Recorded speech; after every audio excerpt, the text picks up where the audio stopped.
Nongeye kubashimira abakunzi bacu rero, iyi ni Google AdSense niyo ku cyicaro batwoherereje, ni gutya iba imeze. Nimuzajye mwumva icyo bita Google AdSense, dore ni iyi ngiyi. So iyo bamaze kuyiguhereza ukata hano izi mpande, njye namaze kuzicaho kuko nagombaga kubanza nkashyiramo kode banyoherereje. Ukata hano izi mpande zombi uko ari eshatu, bivuga ngo haba hari utuntu tugaragaza ko ariho ugomba gukata. Aha n'aha ngaha. Noneho iyo urangije urayifungura, dore mo imbere iba imeze gutya. Ndakeka muri kubireba, iba imeze gutya, ubwo ni gutya.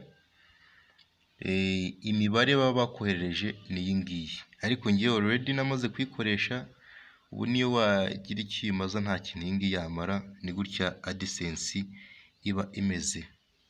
Ndabakunda rero, ni mwadufashe kugira ngo ibi byose tubigereho.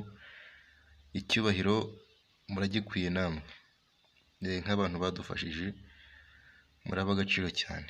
Ndabakunda cyane. Iyi ni Google AdSense.